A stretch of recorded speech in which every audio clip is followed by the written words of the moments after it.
or even on the phone. Yet all you do is write me letters, refusing to let me know. Why'd you never treat me right and keep your content out of sight? Either way, I'm never gonna find all the answers to my question you try to hide. Index spinning, the list goes on for days. Systemic secrets, don't wanna communicate. I'll take a sip, I'll lose my grip. I have spilled on a piece of work, it's all blurred, but you'll never know, yeah.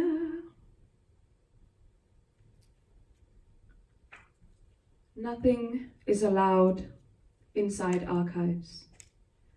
I learnt this when I once attempted to bring a water bottle into an empty meeting room of a large archive in Amsterdam. It was a room for work, but not a space where actual documents or archival objects were handled. It was a room for meetings. Nevertheless, I was instructed to leave all of my belongings outside of the room. I was told that the archived materials were fragile objects and could very easily be damaged. I felt immediately annoyed, but then slightly intrigued. Like queuing for a shop.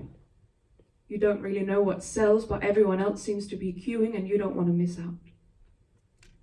On the surface, seems like a bit of a bother, but perhaps also so particularly obscure that there's room for a hidden silver lining. Unfortunately, there were no silver linings. The meeting room was nothing special.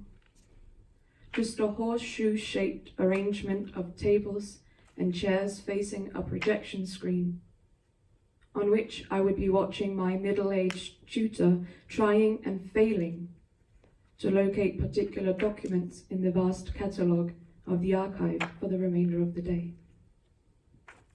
During a break, I went to pick up my water bottle. It was in my ostracized bag outside the room, and since I wasn't in contact with anything that I could destroy with the water, I saw no problem in bringing it with me inside.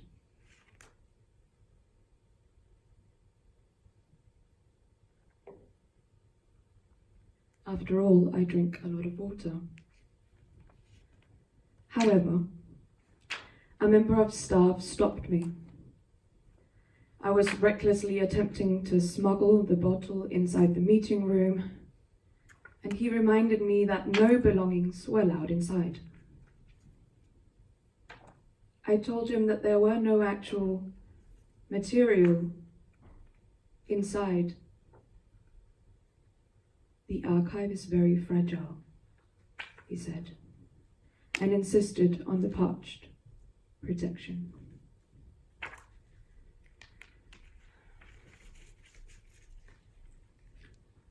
In an alternate universe,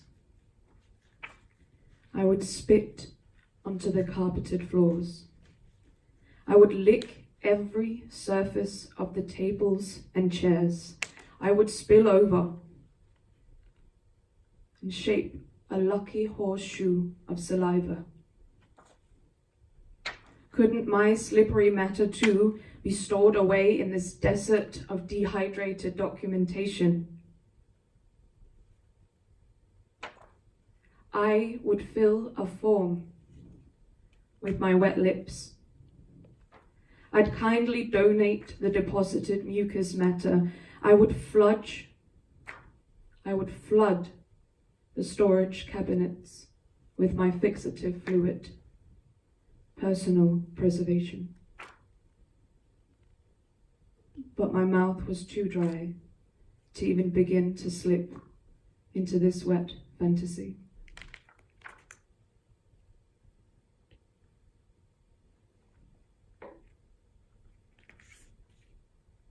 Flexing vocabulary runs right through me. The alphabet runs right from A to Z. Conservation's automation's got you blind. There's no conscience asking questions about what you hide. You're not crazy, but not sure you ain't done nothing wrong. No, I'm not waiting, 'cause oppressive systems last so long. Never ever have I ever felt so low. When you're gonna open up your back catalogue? Never ever have I ever felt so sad. The way you're feeling, yeah, you got me feeling really mad. Never ever have I ever had to dig away to find my own place and time. Never ever had my conscience to fight. The way you're structured, yeah, just don't feel right.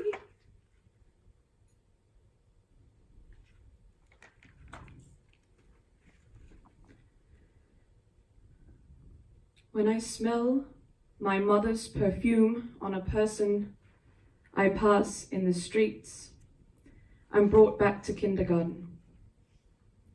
She's picking me up after work. Pink lipstick, a big dark blue coat with brown fur lining. It's long, all the way down to her feet. She walks down a long hallway to the playroom.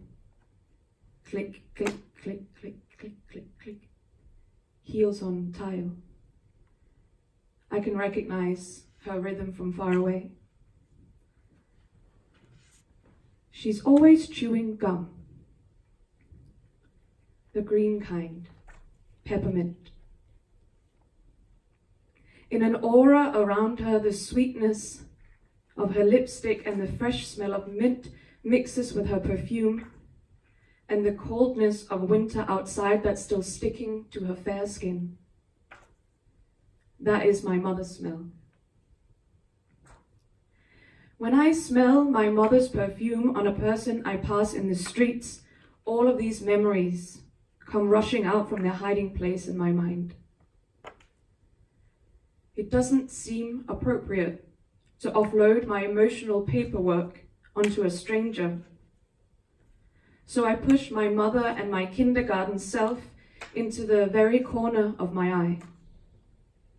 I crumble us together, squeeze the encounter into a single small tear. When I smell my mother's perfume on a person I pass in the streets, I'm reminded that I've misplaced her smell inside of my body.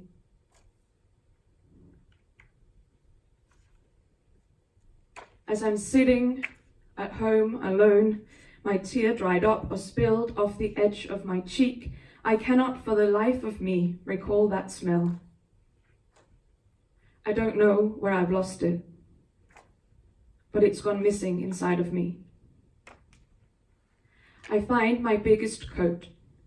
I excavate the hibernating monstrosity from its storage space in an old suitcase. It is May outside and I'm sweating. But isn't it worth it? In case my mother's smell has been misfiled under fur. It doesn't work.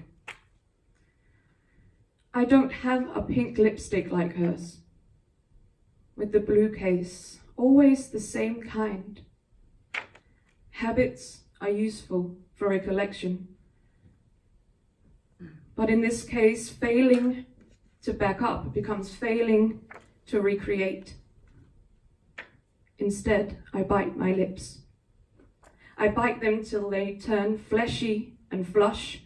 My mouth is hurting as I chew my way through packs upon packs of the wrong kind of gum. It's blue, ice intense mint. These would never cross the delicate lips of my mother.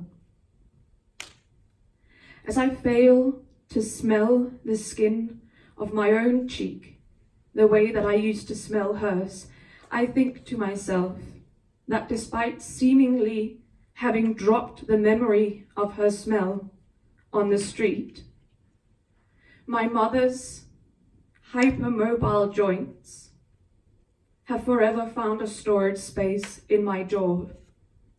And so I allow my jaws to dislocate with every piece of unfamiliar gum and welcome the single tear to return home again in the corner of my eye.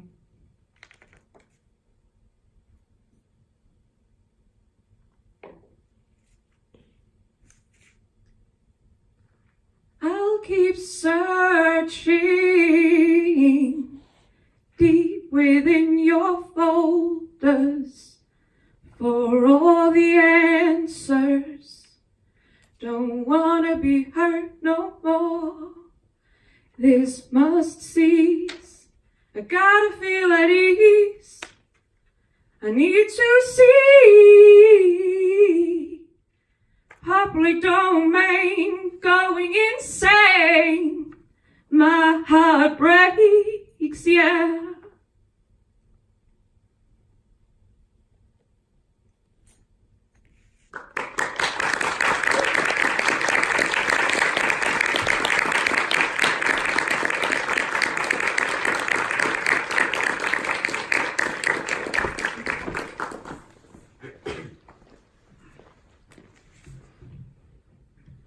The first piece shown was, or is, titled Work for a Room by EYE Filmmuseum. The second piece is titled Moet Keep by Alistair Schrijs. She's not here, she's in Australia. The third piece is titled EOS RS by me, Timo Demoulin, and the performance is by Silke Xenia Juul. Thanks for watching. If there's any questions, you can find us at the bar. Thank you.